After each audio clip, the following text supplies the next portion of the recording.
The forgotten memory. The photograph. The explosion echoed through Whitmore Financial Group, sending a violent tremor through the 60-story tower. Glass shattered across the executive office as employees screamed and rushed toward the emergency exits. Smoke alarms wailed throughout the building. Ethan instinctively pulled Sophia behind the heavy oak conference table. "Everyone down!" Another blast rocked the lower floors. The lights flickered before the emergency generators took over, bathing the office in a dim amber glow. Captain Hayes spoke into his radio. "Dispatch, this is Major Case Squad. We have an explosion at Whitmore Financial Group. Send bomb squad, ESU, and FDNY immediately." Static. Then a reply. "Units are already responding." Daniel Whitmore remained surprisingly calm. Instead of running toward the exit, he stared out the cracked window overlooking Lower Manhattan. "He found me." Ethan stood. "Who?" Whitmore slowly turned. "The composer." Sophia frowned. "You know his identity?" Whitmore hesitated. "I know what he became." Ethan stepped closer. "Start talking." Whitmore looked at the old photograph lying on the desk. "I've spent 7 years hoping this day would never come." Outside, firefighters began evacuating the building while NYPD officers secured the perimeter. Bomb technicians reported that the explosion had originated in an underground parking garage. It wasn't powerful enough to collapse the building. It was designed to create panic. Exactly the kind of distraction the composer preferred. Back inside the office, Whitmore finally sat down. "You asked why Rebecca, Jonathan, and Emily were connected." He slid the photograph toward Ethan. "They were students." "Students of what?" "A private music academy." Sophia examined the photograph more closely. There were 12 people standing together. 3 of them were now dead. One face had been carefully scratched away. Another was partially hidden behind Sophia. Ethan noticed something else. Sophia herself looked younger. Different hairstyle, different clothes. But she was definitely there. He looked at her. "You honestly don't remember this?"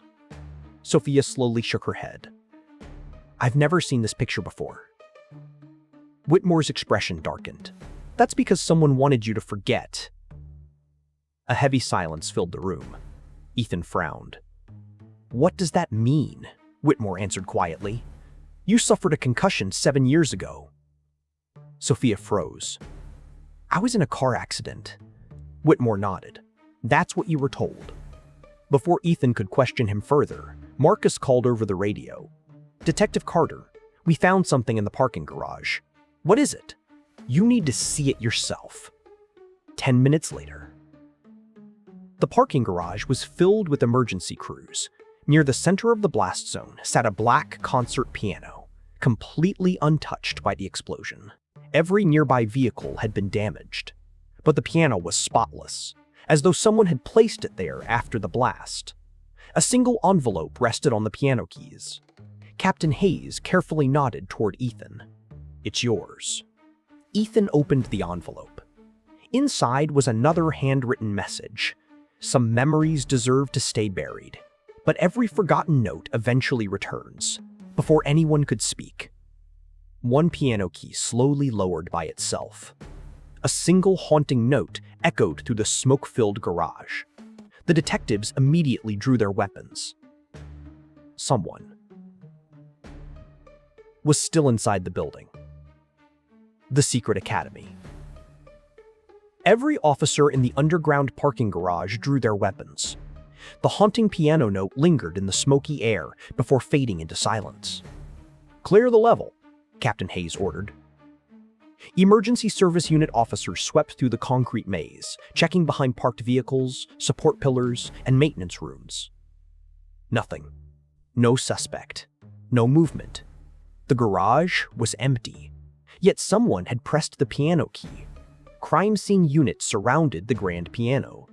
Maya Chen examined it carefully. No fingerprints. No DNA. No explosive residue. She looked puzzled. It wasn't here when the bomb detonated. Ethan frowned. "You're certain?"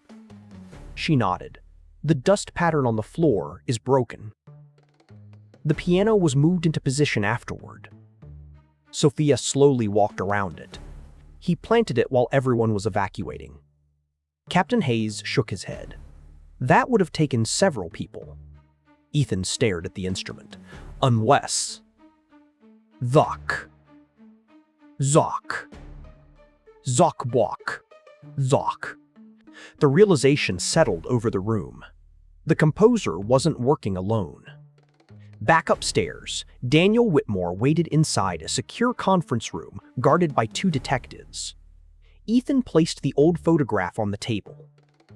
Tell us everything. Whitmore removed his glasses. 7 years ago, I funded a scholarship program for gifted young musicians. It operated under the name the Aria Institute. Sophia looked confused. I'd never heard of it. You weren't supposed to. It wasn't open to the public. Whitmore slid another photograph across the table. A beautiful stone mansion stood outside the city, surrounded by towering pine trees. The institute was located in Westchester County. 12 students, 1 instructor, and 1 patron, me. Marcus entered carrying a thick folder recovered from Whitmore's private archives. We found the student roster. He laid 12 photographs across the table. Emily Dawson, Jonathan Mercer, Rebecca Collins, 3 faces already connected to the murders. Then another photograph caught Ethan's attention. A young woman with bright eyes and shoulder-length brown hair. Sophia stared at it. I know her. She pressed a hand against her temple. I've seen her before. Marcus read the file. Olivia Hart, gifted pianist, scholarship recipient, declared missing. 6 years ago. Sophia's headache intensified. Brief flashes flooded her mind. A grand piano. A candlelit recital hall. Someone applauding, someone screaming. Then, darkness. She grabbed the edge of the table. Ethan noticed immediately. Sophia? She shook her head. I'm fine. But she wasn't. The memories were beginning to return. Just then, Maya rushed into the room carrying a sealed evidence bag. We found this inside the piano. Everyone gathered around. Hidden beneath the strings was an old cassette tape. Not a flash drive, not a memory card. A cassette. Marcus smiled. Someone really likes old-fashioned performances. Ethan inserted the tape into an evidence player. Static filled the room. Then, soft piano music. A woman's frightened voice interrupted the melody. If anyone finds this, Yuko, don't trust the concerts. The room became silent. The recording continued. He's choosing us one by one. He says we're all responsible. Suddenly, another voice shouted in the background. A man. Calm. Cold. You're playing out of tune.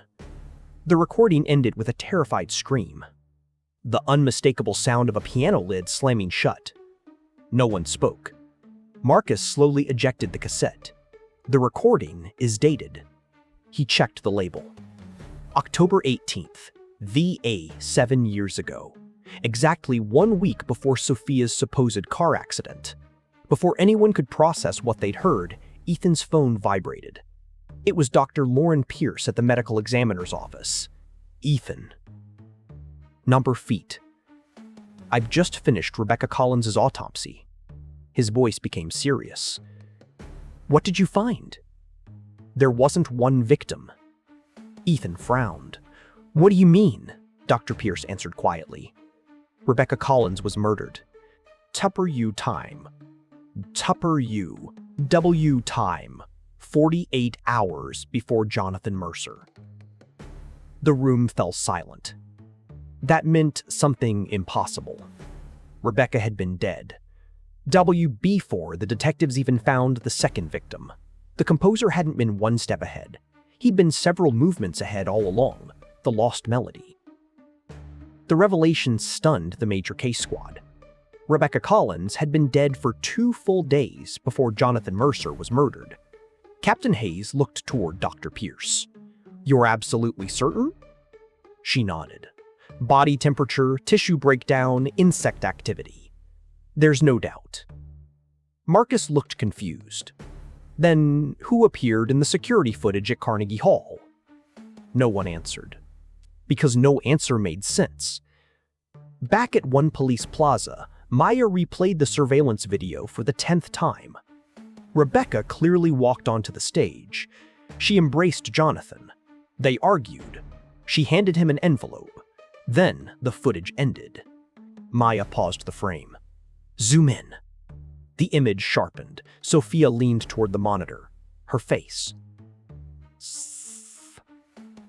Marcus looked closer. "It's too perfect." Maya isolated the video layer. Seconds later, she smiled. "I knew it." "What?" "The footage has been altered."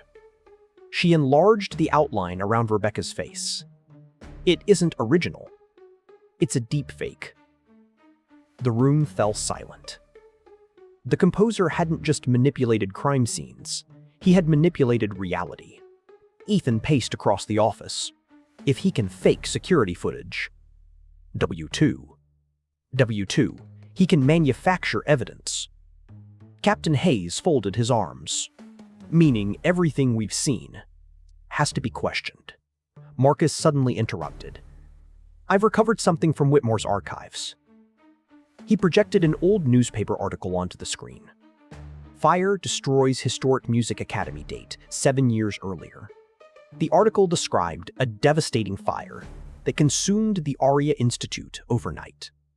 5 students were reported dead. The building collapsed before investigators could search it. Case closed. Sophia stared at the article. "I remember the fire." She pressed her fingers against her temples. "I covered it as a rookie detective." Marcus looked at her. "You were assigned to the case." "I know. But I was there." A flash raced through her memory. Smoke, fire, someone screaming her name. Then a young man standing at a grand piano, smiling as flames surrounded him. She gasped. "I've seen him." Ethan turned. "Who?" "The composer." Before Sophia could describe the face, every computer monitor inside the major case squad suddenly went black. One by one, they flickered back on. The same image appeared on every screen. A grand concert stage. Empty. A single spotlight. Then, Chi. A man stepped into the light. His face remained hidden behind a white porcelain mask. He wore a perfectly tailored black tuxedo. He looked directly into the camera and began to clap slowly. Once, twice, 3 times. His distorted voice echoed through every speaker in the room. "Good evening, detectives. You've remembered the academy. Now it's time to remember." He paused. 2. Why it burned. The screen changed. A live video feed appeared. A young woman sat tied to a chair inside a dark room. A strip of silver duct tape covered her mouth. Behind her stood a grand piano. Marcus quickly identified her. That's Olivia Hart, the missing scholarship student, alive. After 6 years. The composer continued. "You have exactly 24 hours. Find her." 5. Before the final note is played. The transmission ended. Every monitor returned to normal. The room remained silent. Ethan looked toward Sophia. "This isn't about revenge anymore." Sophia slowly nodded. "No.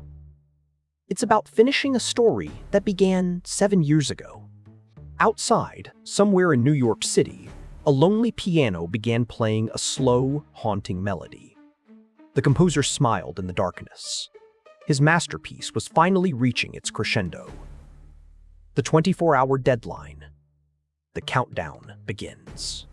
The major case squad stood frozen as the final frame of the hacked broadcast disappeared from every monitor inside One Police Plaza.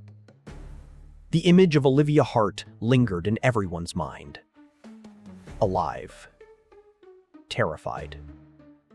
After 6 years of being presumed dead, Captain Robert Hayes broke the silence. Lock this building down. No one leaves. No one enters without my authorization. Uniformed officers immediately secured the floor while cybersecurity specialists rushed into the command center. Marcus Hill was already working. They didn't just hack the NYPD, they hijacked our internal network, every firewall, every encrypted server. Sophia looked toward him. "Can you trace the signal?" Marcus typed furiously. "I'm trying." A progress bar crawled across the screen. 5 seconds. 10. Then. Trace. Failed. Marcus leaned back. He bounced the signal through more than 30 countries. Ethan folded his arms. He wanted us to waste time. Captain Hayes pinned a city map across the investigation board. "We have 24 hours. Assume Olivia is alive. Assume the clock is real. What do we know?" Silence. Finally, Ethan spoke. "The composer never improvises.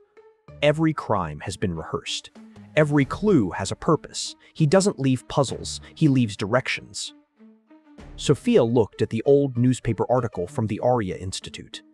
The answer isn't in today's murders. It's 7 years ago. Marcus finished scanning every archived police report connected to the academy. One result appeared. Detective Sophia Bennett interviewed at the scene. Age 26. Status: witness. Sophia frowned. "I wasn't a witness." Marcus turned the monitor toward her. "The report says you were." Captain Hayes looked surprised. "Why didn't you tell us?"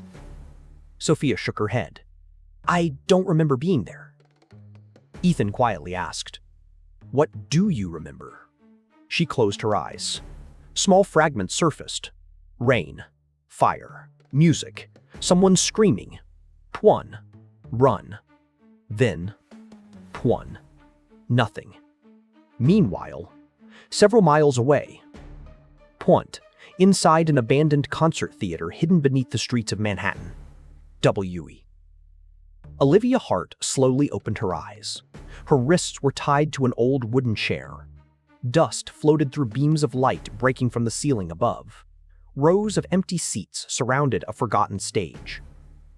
She wasn't alone. A grand piano stood beneath a single spotlight. A familiar melody echoed softly through the theater. Someone was playing, slowly, perfectly. Olivia looked toward the darkness. "I know you're there." The music stopped. A calm voice answered. "I've been waiting a long time for this performance." The composer stepped into the light, still wearing the white porcelain mask, still dressed in black. He bowed politely. "Welcome back." Back at NYPD headquarters, Maya Chen rushed into the command center carrying another evidence envelope. "We found this inside Rebecca Collins' apartment." Ethan accepted the sealed bag. Inside was an old concert ticket, yellowed with age, 7 years old. The location printed across the front read, "The Aria Institute, Winter Recital Date, October 18. The same date written on the cassette tape recovered from the piano. Sophia's heartbeat quickened. "I've seen this ticket." Ethan looked at her. "Where?" "I don't know. But I have." She turned the ticket over. A number had been written on the back in black ink. Seat 11. Marcus immediately searched the Academy's archived seating chart. His eyes widened. "That's impossible." "What?" Seat 11.U, Seat 11.U was reserved for Detective Sophia Bennett. The room fell silent. Captain Hayes looked toward Sophia. "You weren't investigating the Academy. You were invited." Hundreds of miles of traffic cameras streamed across Marcus's monitors as he searched for anything connected to Olivia. Nothing. Until one camera near the Brooklyn waterfront caught his attention. A black delivery van. No license plates. Driving past the camera exactly 30 minutes before the hacked broadcast, Marcus enhanced the image. On the rear doors, someone had painted a single silver musical note. He immediately forwarded the image to every patrol unit in New York. Find that van elsewhere. The composer stood quietly beside Olivia. He placed an antique metronome on the piano. Tick, tick, tick. Its rhythm echoed through the abandoned theater. He smiled beneath the porcelain mask. The detectives think they're chasing me. He slowly turned the metronome faster. They still don't understand. Tick, tick, tick. They've been following my score from the very first note. Olivia stared defiantly at him. Why are you doing this? He looked toward the empty audience. Because every masterpiece deserves a perfect ending. The metronome suddenly stopped. Complete silence filled the theater. Then, a hidden television switched on. It showed a live broadcast from outside One Police Plaza. The composer smiled. The next movement, 2 PE, has already begun. The hidden theater. The metronome's steady ticking echoed through the abandoned theater before suddenly falling silent. Olivia Hart refused to look away from the masked man standing before her. You've killed innocent people. The composer tilted his head. Innocent? He chuckled softly. There were no innocent people at the Aria Institute. Olivia's voice trembled. They were children. They were witnesses. He corrected her calmly. They all made a choice. Across the city, One Police Plaza had transformed into a 24-hour command center. Maps of Manhattan covered every wall. Traffic cameras streamed live footage from every borough. The image of the black delivery van remained on every monitor. Marcus Hill shook his head. It's like it disappeared. No toll records, no license plate, no GPS. Captain Hayes folded his arms. Vehicles don't disappear, Marcus answered quietly. This one did. Ethan stood before the investigation board. 3 photographs stared back at him.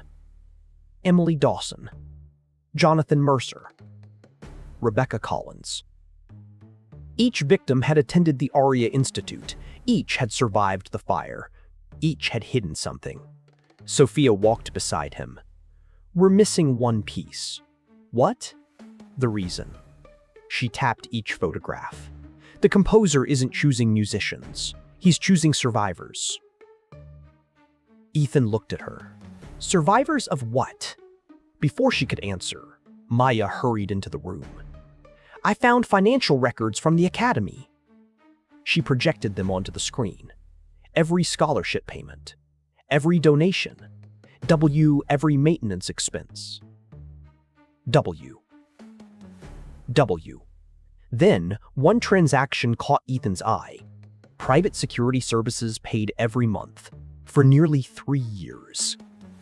Captain Hayes frowned. Why would a music academy need armed security? No one had an answer. Marcus suddenly received another alert. Detectives. Talk. I found the architect. The architect? The man who designed the Aria Institute. Within seconds, his file appeared. Samuel Grayson. Retired structural engineer. Currently living in Queens. Age 72. Ethan grabbed his coat. We're paying him a visit. An hour later, rain still poured across Queens as Ethan and Sophia arrived at a modest brick townhouse. Samuel Grayson answered after the second knock. His eyes widened the moment he saw their badges. I knew this day would come. Sophia exchanged a glance with Ethan. You know why we're here? Grayson slowly nodded. You're looking for the theater. Ethan frowned. What theater? The old man's face grew pale. The one beneath the academy. Silence. What did you say? The Aria Institute wasn't built above ground. It was built on top of an abandoned 19th century concert hall. Sophia's heartbeat quickened. A theater? Grayson nodded.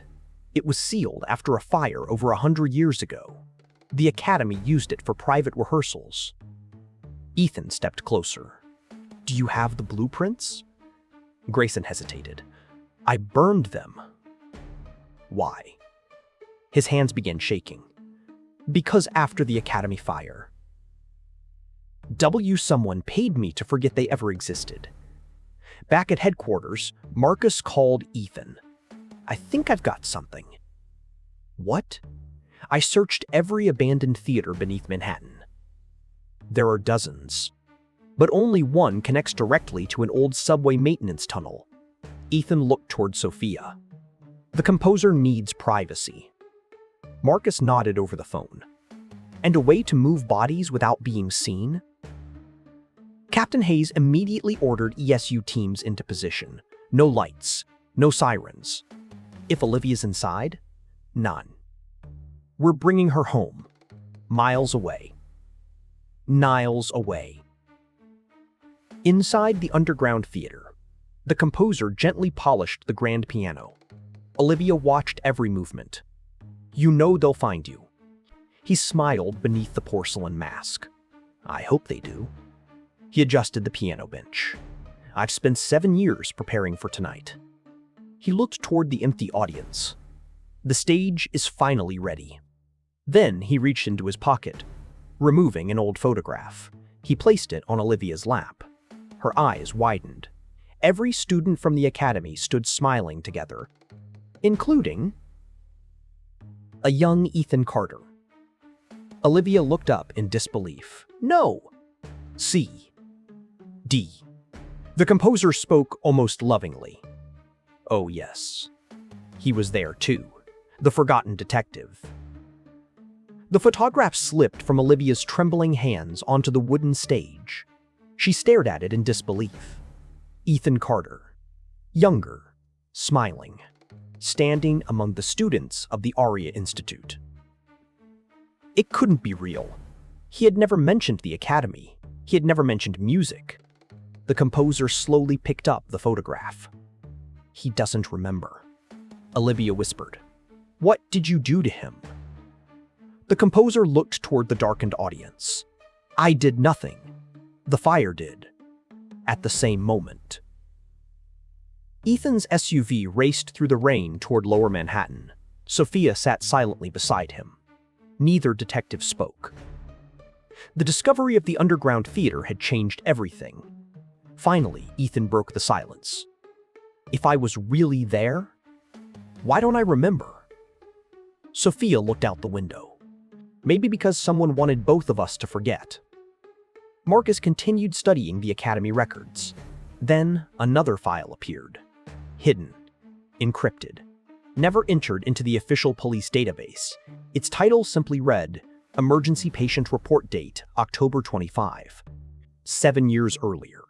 Marcus opened it. 2 names appeared. Sophia Bennett concussion. Temporary memory loss. Released after 72 hours. Below it. Another patient. Ethan Carter, smoke inhalation. Head trauma. Memory impairment. Released after 5 days. Marcus immediately called Ethan. You need to hear this. As Ethan listened, his grip tightened on the steering wheel. I was there. Marcus answered quietly.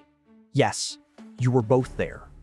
Captain Hayes received another message from cybercrime. The composer just uploaded another video. Every screen inside headquarters switched on. The masked figure stood center stage beneath a single spotlight. Behind him. Olivia remained tied to the chair. The composer slowly applauded. Congratulations, detectives. You finally remembered the academy. But memories. He paused. He paused. Sukin. He pauzik. He stepped closer to the camera. You've been asking the wrong question. The question isn't, who am I? It's, CO8. What happened that night? He slowly removed one white glove. On the back of his hand, a deep burn scar stretched across his skin. The fire never ended. The broadcast suddenly cut to black. Minutes later, ESU officers surrounded the abandoned theater identified on the old blueprints. Night vision drones entered through broken ventilation shafts. Snipers took positions on nearby rooftops. Captain Hayes spoke quietly into his radio. "Everyone ready?" "Ready." Ethan looked toward Sophia. "This ends tonight." She nodded. "It has to." The massive steel doors slowly creaked open. Flashlights pierced the darkness. The stage stood empty. The piano remained. The chair was still there. But Olivia was gone. Only the antique metronome remained on the piano. Tick, tick, tick, tick. Ethan carefully opened the lid. Inside lay one final envelope. "Bravo.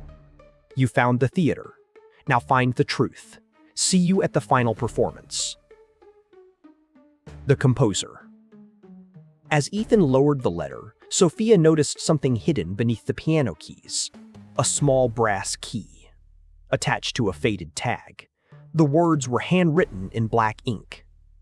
Locker 3010, Grand Central Terminal. Ethan looked up. "The next clue." Sophia nodded. "No." She stared at the old brass key. "The next memory."